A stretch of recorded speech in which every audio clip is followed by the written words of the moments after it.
I don't want to see you. Go and fuck your fucking bitch at home. I don't want to see you. Go and report wherever you want. Saka mashoko iyayo inini hangu ndakaona kunge zvepabasa aita sei apfuura kuti ndourwadziso kunzi ndodzingwa basa totanga futi ndotukwa kuda vakangondidzingawo basa vasina kubatana neni kana nemhuri yangu vakangoti basa rako rapera tauya nemumwe munhu ndofunga ipapo handikwanisa kuti ndainzwisisa zvakataura ndo zvakazondipa kuti vatienda noripota kwaunokurwa kuti mutemo hapana asi kwandinoziva kune mutemo wekuti ndingakwanisa kubatsirwa regai ndinoripota nyaya yangu kuna mama ndaona now to shake each other.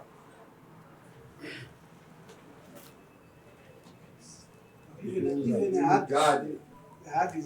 Yeah. So thank you so much. Thank you. Until we meet. Lord, help me to say the truth in court. Thanks. In the book. Right. So what language are we going to use? You understand best? English would be good. Thank you. zoda kutsanangudzwa neshona Neshona. Manje translation nombadira mari. Anouya ichara wacho naye. Aiko chara. Gawi. Yedza ichara. Anobi. ndavasvika pazesa ndavabhipa papekanzi hr ipapo sim 2 Waita off guard. Taura iwe taura ishona yako. Taura nyaya kuti Siyo chishona anonzwa. Taura ndomuzomunetsa. pamusoro ida pamusoro ndinoona ndakanetsana nabhosi wangu kubasa. Bhosi vakauya nemunhu avaida kuemploya pabasa. Asi nini mhosva yangu handina kuiona nekuti pavakauya nemunhu iyeyo vakangosvika pabasa ndine 20 minutes ndatanga basa. Vobva vataura kuti vobva vatanga kutongondishaudha vachindituka vachindirova bendekete. You and Aso, what are you doing here? I don't want to see you here. Ndobva ndambovati no sorry boss because pabasa tinoziva kuti kana maybe pamwe kana ndakanganisa ndofanira kunge ndichikumbirira regere. Asi handisina hangu kukanganisa musi wacho. Saka vabva vatora mukomana wangu auya naye vamureplace pabasa pangu. Kuseni kaikoko vamureplace pabasa pangu. Vobva vatiti wewe chisiya kubata mushini. Ndarega kubata mushini wewe. On my way futi ndakuenda operator wema yellow machine. Ndakuenda kuti ndinotora bag of vandidedza futi. Vanditi mbonotora grease gun. Ndanotora grease gun. Ndauya naye. Zvanzi vhura zvanzi mune ndikati mune grease. Zvanzi sei wanga uchiti wasati wagriza mushini. Ndikati no boss. Ndichangotanga basa ndine 20 minutes ndatanga basa. Zvanzi no. I don't want to see you. Go and fuck your fucking bitch at home. I don't want to see you. Go and report wherever you want. Saka mashoko iyayo inini hangu ndakaona kunge zvepabasa aita sei apfuura kuti ndourwadziso kunzi ndodzingwa basa totanga futi ndotukwa kuda vakangondidzingawo basa vasina kubatana neni kana nemhuri yangu vakangoti basa rako rapera tauya nemumwe munhu ndofunga ipapo handikwanisa kuti ndainzwisisa zvakataura ndo zvakazondipa kuti vatienda noripota kwaunokurwa kuti mutemo hapana asi kwandinoziva kune mutemo wekuti ndingakwanisa kubatsirwa regai ndinoripota nyaya yangu kuna mama ndopandakazoya ndichiripota nyaya yangu ndeyekutuka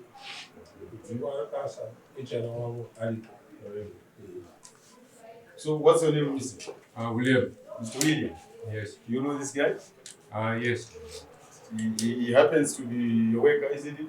Yes, he's our operator, one of our operator drivers for the yellow machine. For the yellow machines. Yes. Yeah, what he is trying to tell us here is like, I don't know, sometime, the date is not there, but sometime maybe.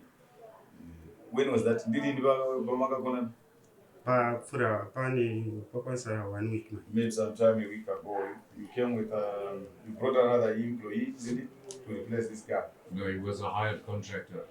He was just a hired contractor, Yes. not replacing anyone. No, he was just a hired contractor. Okay. He was supposed to do his work within a certain period of time. Then, There was a job on a big loader, SR60 Shantu. It's a very big machine. yes. So one of the pins had broken in half Yes. due to no grease, Okay. which was part of the problem. So in order to put those pins back in, you have to pull the machine up like this. It's quite a hard job to do. When I came for work, it was probably about 4:30 in the afternoon. Yes.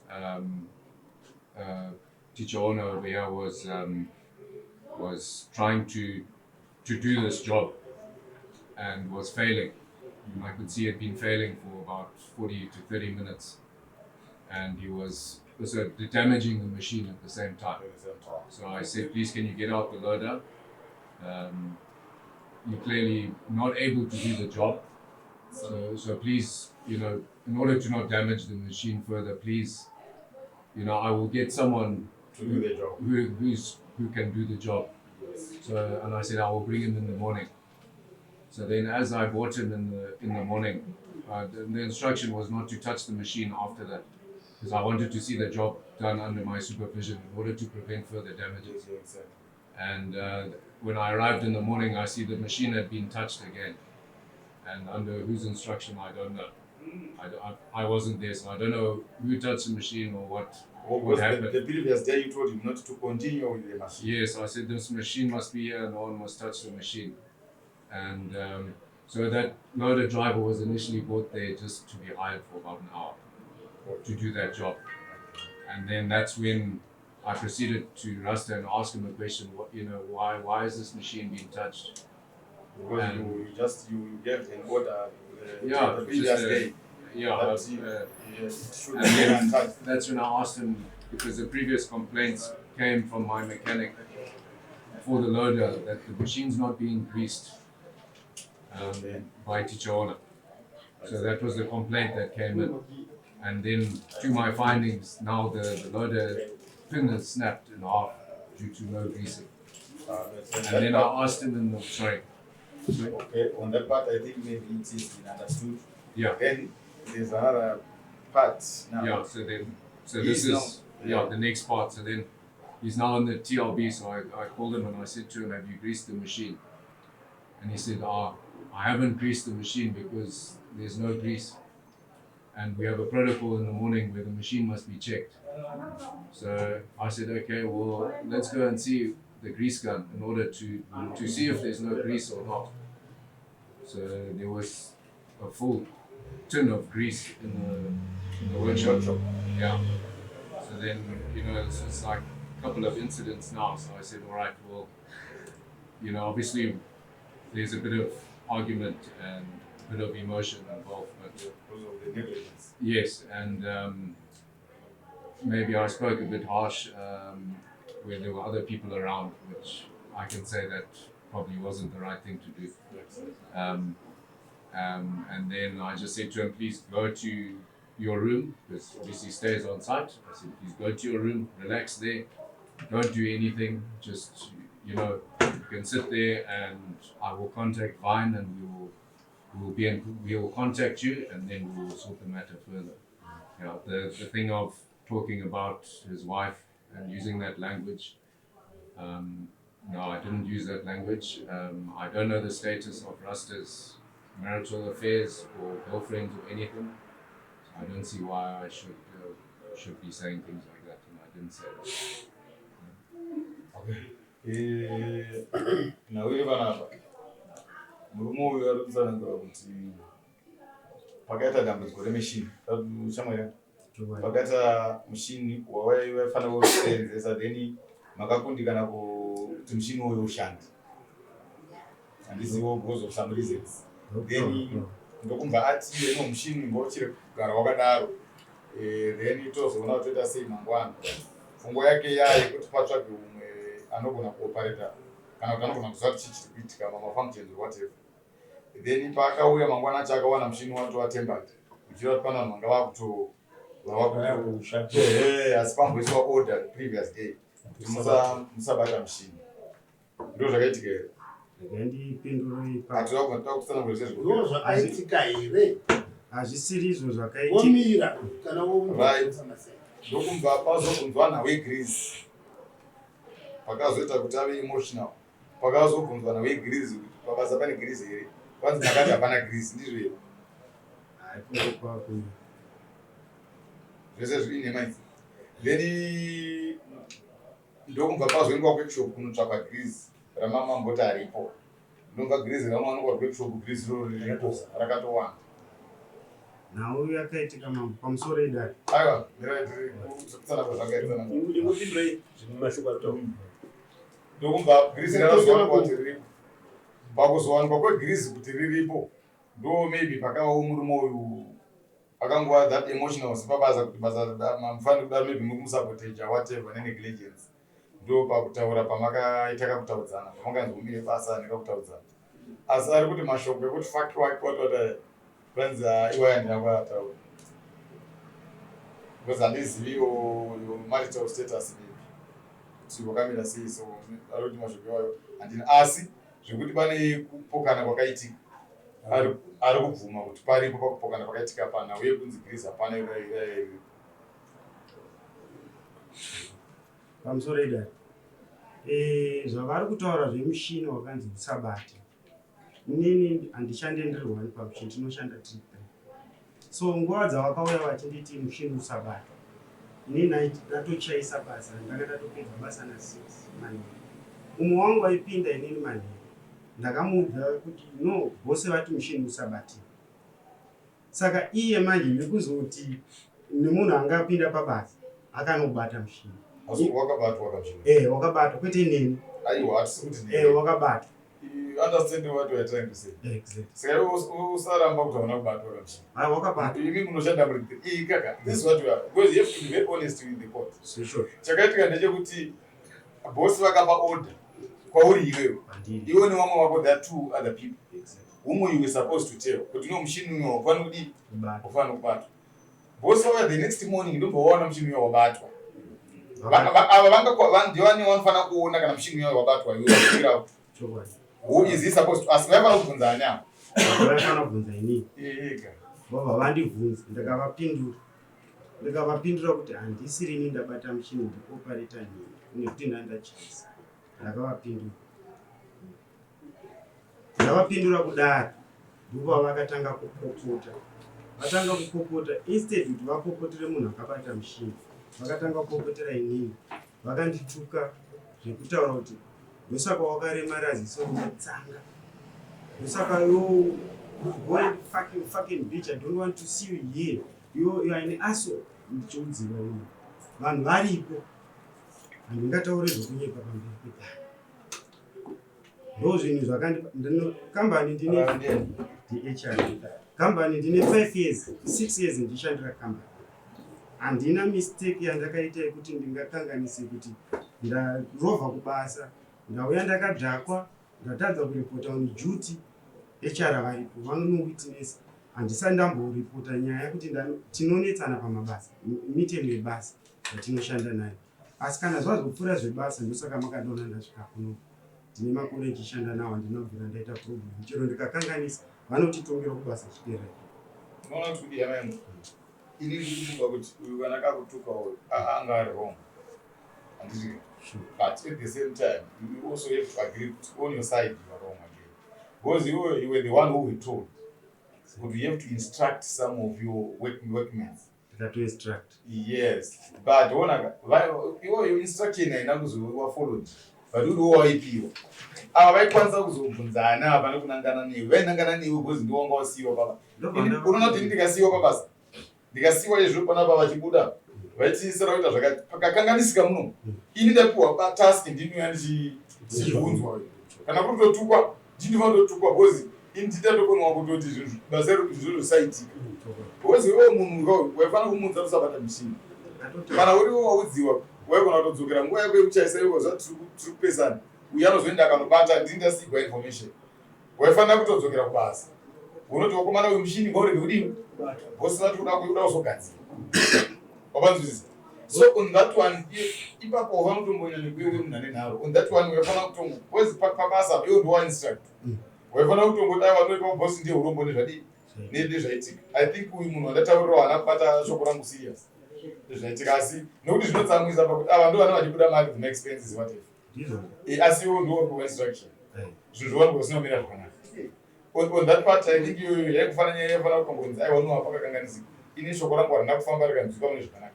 Maybe wakakonawo kuri handler shoko racho kuti risvike kumhene udzamu kuti mushini usabata. Iyo procedure yedu tinochinjana mushini every day. Ndichichaisa inini handisiye mushini ndisina kuita hand. Akauya ndinomuudza kuti mushini wakafa vakati. Uyu wanzi usaite zvakati. Ini ndakamuudza mumwe wangu saizvozvo.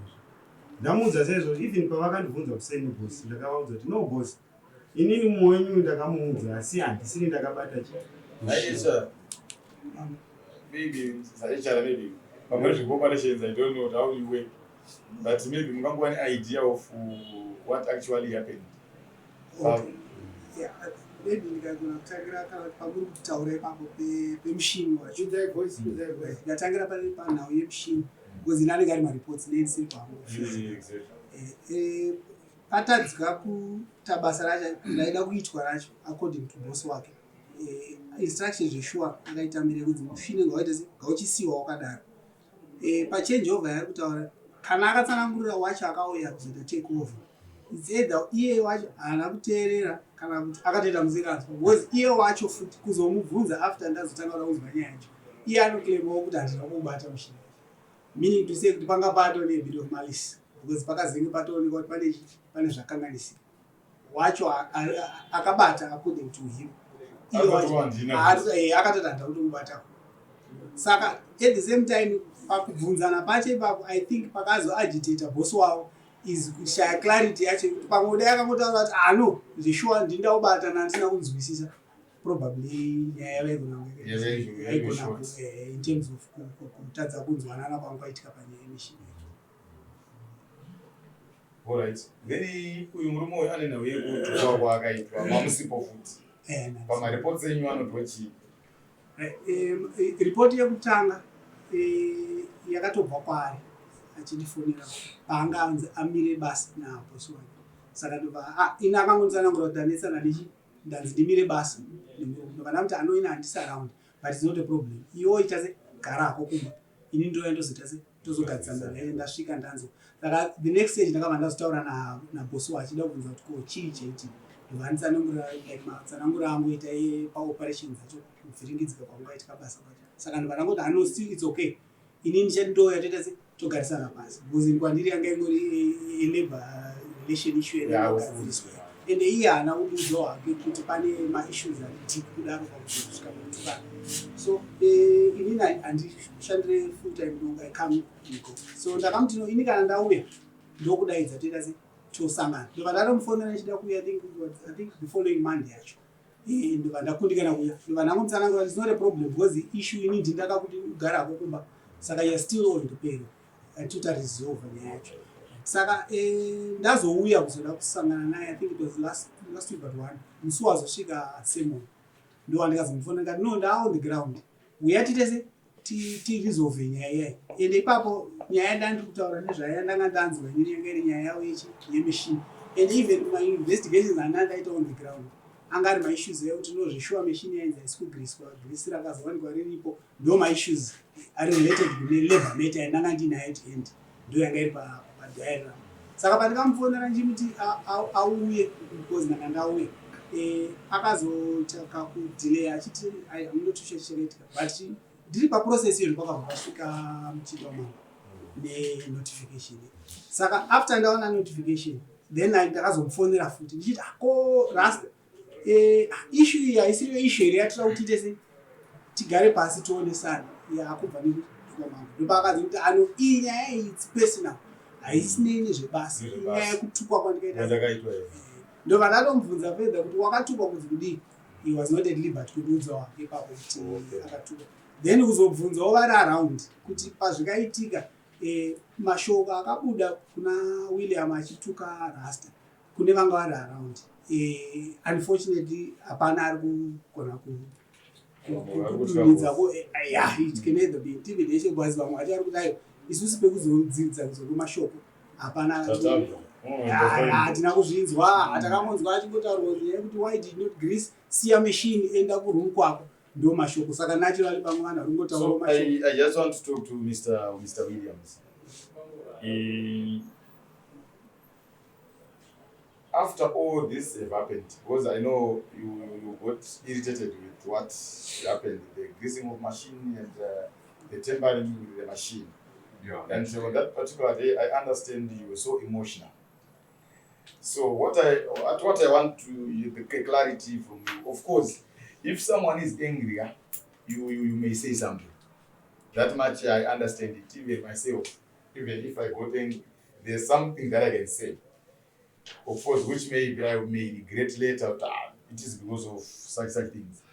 The words like fuck what, fuck you. You are saying you didn't say these words, isn't it? But what words did you say apart from fuck you? Because of course you said something to him. What was it that you said? Maybe to be clear on that one. Just said, we're acting like amateurs. Why are we doing these things when we have everything in front of us? We've got all the tools to work, but why can't we execute the job? I can't recall exactly the exact. But there were no bad words. Look, I probably was swearing a bit, but swearing in terms of scolding him and saying you're to go and what he said. That's quite bad to say. I don't even want to say it. But look, yeah, swearing, like I can say. Fuck. Yeah, but not But which- directly. Yeah, no, not that. But obviously, yes, there can be some swear words in there. And Yeah, of like was course. said, of course. Therefore, yeah, Like yeah. you say, an emotion and Yeah. not an irritation. That which, much I understand. yeah, I don't want to deliberately hurt people. That's not what the goal is for our job or anything. We're not there to do that. So, but yes, out of irritation, I can be honest and say, yes, Yeah, I was probably swearing. I was likely swearing, yes. Yeah. Yeah. No more we got. Fuck was anga sana. So there are some of the words Sakabuda, Luchokwat. Yeah, maybe just to add on that, could naturally matauriro ake, like as in the sense kuti either probably pakunzi enda kuroom wati pamwe pakanzi no, I mean fuck off or something in terms of kuti I worked with them. I know even you can zvavanoita manje. Even it was in South Africa taitogadzira mameshini. Aigona kunyange muchitaura kuti kuda kusa you can fuck putty, you know. It's like but it was part of katauro kavani. yeah, and even in the sense that kuti Asi uyu manje kwaito yutuku. Pa yanga papasina kuira. like I'm saying kuti agitation inenge iripo, and then generally anoita kunge ari aggressive kuti anotaura zvinhu zvake zvine I know that much I understand. Because this guy is vatakushanda. passion side. Kana vari pabasa vari ngaitore this. Saka kuzoti vakazosvika pakuzodzanisana kusvika ipapo, unfortunately I don't have any input on it because ndandisikuenda hapana ari kuitawo add-on pane vanga varipo vacho kuti tinziwewo kuti and in knowing Rasta wacho I've worked with him quite a number of years. I was like, paakatori aitaura nyaya yake ndakatonetseka ndosaka ndakamuta uya tionesane because nomuziva had nyaya dzimwe before tichingogadzirisana. Ndikatoti no, I don't think it was necessary kuti umhanye isusu tansati tatombozeya nyaya yacho kuti tionesane pachedu, but yairatidza kuti abatikana nezvakaitika ndopakati hano inini nyaya iyi it's personal, I wanted kuti ndifesane nemunhu akandivhiringidza pasina interruption. Saka tikati hano still ikodzero yako, ndosaka Saka chirikuitika pambombe. Mashoko murume uyu akataura. Asi anenge aine chikonzero. Uyu chandaenda kuzama kumuonesa ndekuti ufana kuramba everything pabasa. Uyu murume uyu pane zvikonzero zvanga zviri pabasa. Uyu murume uyu mushini wakanzwa usabatwa ndoinje kutanga. Chechipiri mushini yanga isina grease. Vakabvunza vakati grease hapana. Rakunochekwa muworkshop grease ririmo. Kuti mushini iri kufa nekuti grease riripo. Andirimaona. So nokuda kwaizvozvo izvi pakaita kaconfrontation. Zvinokonzera kuti inini I believe kuti mashoko akataurwa because pairatidza pane zvinhu zvaitika. Handisi makuona manje ka. Of which uyu murume uyu aivatori wrong. Pabasa ipapo. He was 100% wrong. Because I'm going to operate a machine without the grease, well, the grease is there. Point number one. The second point, the machine yakapiwa in order with the boss putting don't operate this machine, but the next morning you are found operating it. And you are not taking the orders from superiors. Yeah, that alone is going to but it is very unprofessional to say very bad words to your employees. Yeah, of course. If I know you have your channels that you use to sort out these issues without saying bad words to juniors also. It's very bad in that manner. I know professionally or even humanly, I think you understand that. Ubuntu alone tells us that we don't have to say bad words. We don't know how correct is it. He is also telling us that you even went further to tell him about his disabilities, the eye disability. I don't know if you say something like that. That is the reason why you have this such a disability, whatever. No, I've asked him before. I said, "Is your eye impaired?" But he said he could see through it. So there was no problem with that because it was something that has been discussed. Yeah, I mean, so he hasn't killed anyone on site due to blindness. So I mean, yeah. But yeah, look, I'll apologize to him, and I'm sorry if I've upset you. And so I think, yeah. So I think that is those are guys. Saka nayo chama. Bongo ifunga kuti mumo yakuite sei. Pamashoko akakutaura iwewe wasina kunaka.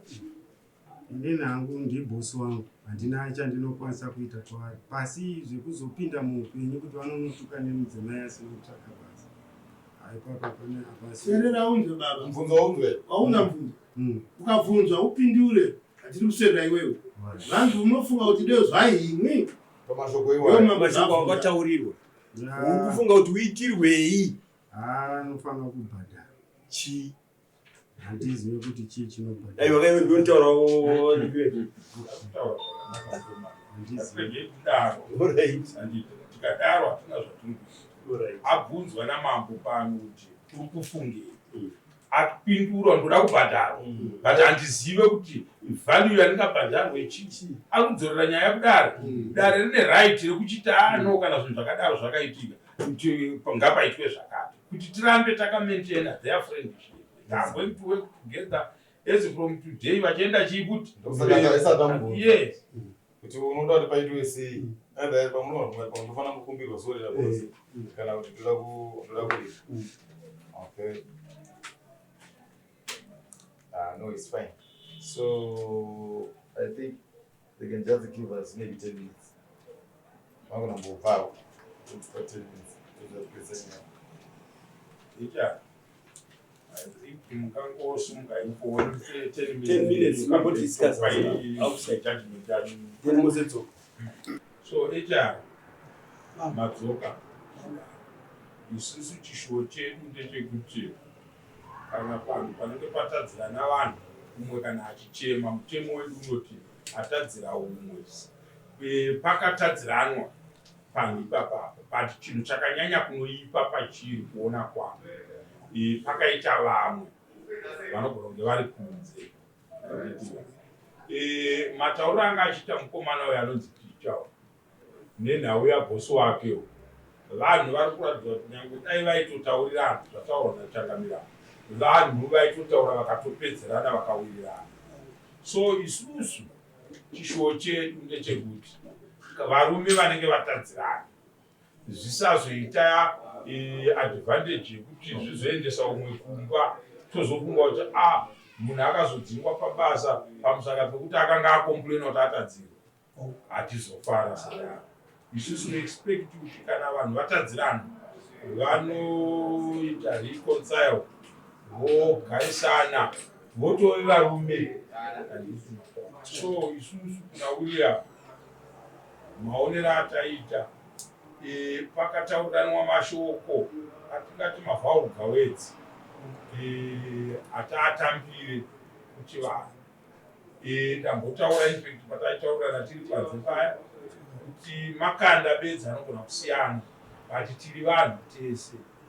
Chinangwa chedu ndechekuti kana vanhu vauya kuzoshanda munzvimbo medu tinenge tichiexpecta kuti pane bepa reEIA ratinosaina isusu soma ratinenge tichiti paitika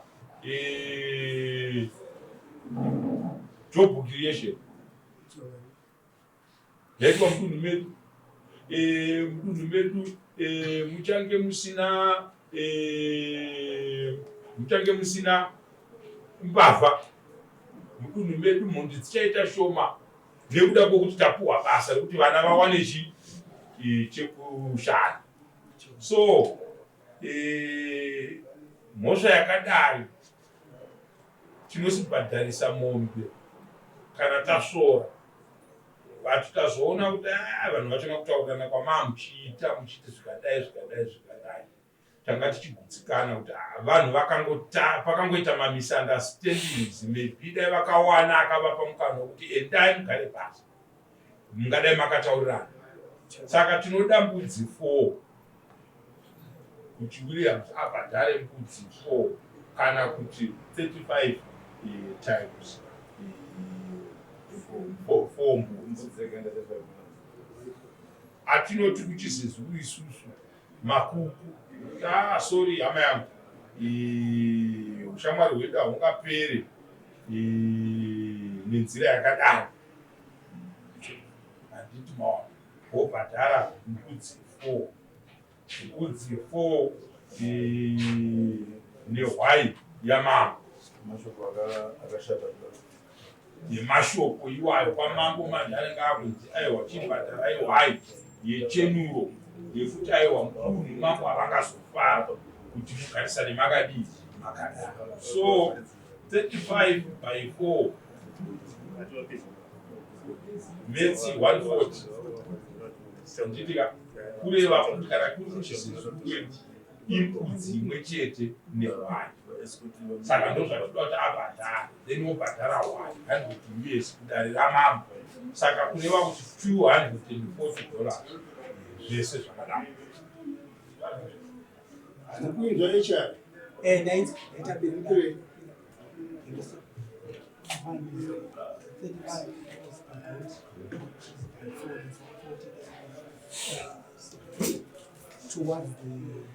ende muchimuudza kuti mashoko akataura eziso yayo ndiari kuipinza kubhadhara ikoko. Muudza esha mashoko akataura kutuka munhu ziso ndausi kuona ndozomuripisa izvozvo. hatatombivava tatobokatara pasi ari kuto but ticharamba tichitsinira because tagara tichaita renyu pasaidi. So Mr. William, we have penalized you in terms of our court rules. We want to maintain your friendship to continue. This is Tichaona, you know him. We have worked for some months or some years, we don't know. We respect that. We know conflicts come even between you and us, but it's a bad thing.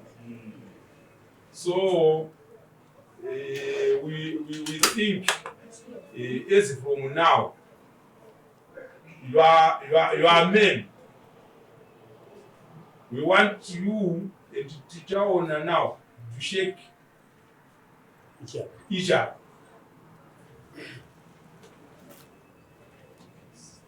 Even a hug. God. A hug is Yes. So thank you so much. Thank you. Until we meet.